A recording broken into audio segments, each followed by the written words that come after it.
मित्रो, मुख्यमंत्री युवा कार्य प्रशिक्षण असेल किंवा मुख्यमंत्री योजना दूत असेल, शेकडो विद्यार्थ्यांचा प्रश्न आहे, शेकडो विद्यार्थ्यांचा सवाल आहे। अनेक विद्यार्थी फोन करून विचारतात, अनेक विद्यार्थी मेसेज टाकून विचारतात किंवा काही जण भेटूनही मला प्रश्न विचारत आहेत की सर 6 महिन्यानंतर काय, कारण या प्रशिक्षण कालावधी हा 6 महिन्यापुरताच आहे। 6 महिन्यानंतरचा काय, या 6 महिन्यानंतरही आपल्याला काय मिळणार आहे असा त्यांचा प्रश्न आहे।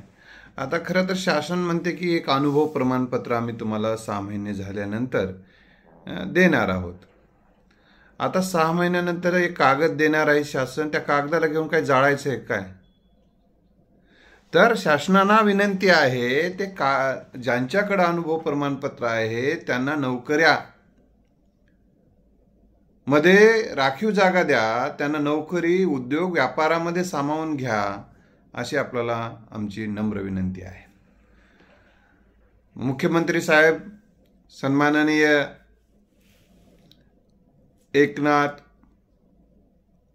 शिंदे साहेब यांनी सांगितलं, विधानसभेच्या प्रचाराच्या दरम्यान ते आलेले असताना ते म्हणाले की देशातलं पहिलं राज्य आहे की आम्ही प्रशिक्षण भत्ता म्हणून 6,000, 8,000 आणि 10,000 देत आहोत। तो निर्णय आम्ही घेतलेला आहे, त्या निर्णयाचं आम्ही स्वागत करतो। पण 6,000, 8,000 आणि 10,000 मध्ये त्यांना तुम्ही दिवसभर काम करायला लावलं जातं, तिथं तेवढ्यावर भागतं का? एखादा विद्यार्थी प्रशिक्षणार्थी जिल्ह्याच्या ठिकाणी आहे, तो गावात राहतोय, त्याला येण्या जाण्याचा पेट्रोलचा खर्च सुद्धा या 6,000 मध्ये निघत नाही। मेंटेनन्स त्यांच्याकडे 2 व्हीलर असेल तर निघत नाही, अशी अवस्था आहे। तर मित्र, आम्हाला यामध्ये वाढ जीवनावश्यक तुम्हीच काढा। शासनालाच विनंती आहे की जीवनावश्यक गरजा, अन्न, वस्त्र, निवारा, या जीवनावश्यक गरजा भागवण्यासाठी माणसाला किमान किती वेतन लागते? आम्ही तर शासनाकडे रीतसर पद्धतीने मागणी केलेलीच आहे, अजूनही करणारच आहोत।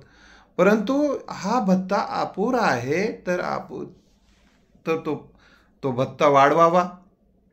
त्यासाठी प्रशिक्षणाचा कालावधी संपल्यानंतर त्यांना असं वाऱ्यावर सोडू नये, ही देखील एक विनंती आहे। कारण स्वतःच मुख्यमंत्री साहेब प्रचार दरम्यान म्हणाले, कारण मुख्यमंत्री साहेब ह्याचं म्हणणं आहे एकनाथ शिंदे साहेबांचं की मी दिलेला शब्द पाळतो। आता ते नक्की पाळतील, पण युवकांनी आता घाई करायची कारण नाही, कारण अजून थोडंसं शासन अजून स्थिर व्हायला, शासन स्थापन होणं आणि त्याच्या अधिवेशन आहे, मंत्रिमंडळाच्या बैठकी आहे। मी आपल्याला विनंती करतो की पहिल्या अधिवेशनामध्ये किंवा पहिल्या मंत्रिमंडळाच्या बैठकीमध्ये तुम्ही जो शब्द दिलेला आहे की आम्ही 6 महिने तिथं काम केल्यानंतर त्यांना तिथेच परमनंट जॉब मिळेल, हे मुख्यमंत्र्यांच्या शब्द आहेत। मुख्यमंत्र्यांनी हे शब्द पहिल्या मंत्रिमंडळाच्या बैठकीत, पहिल्या अधिवेशनामध्ये हे मांडावेत आणि ते पास करून घ्यावेत, अशीच महाराष्ट्रातील तमाम या सुशिक्षित बेरोजगार, जे की आपण मुख्यमंत्री युवा कार्य प्रशिक्षण आणि मुख्यमंत्री योजना दूत म्हणून ज्यांना आपण जॉब दिले, त्याबद्दल मी आणि आमचे प्रशिक्षणार्थी आपले ऋणी आहोत आणि अनेक ऋणी राहणार आहोत, आपल्या सोबत राहणार आहोत आम्ही।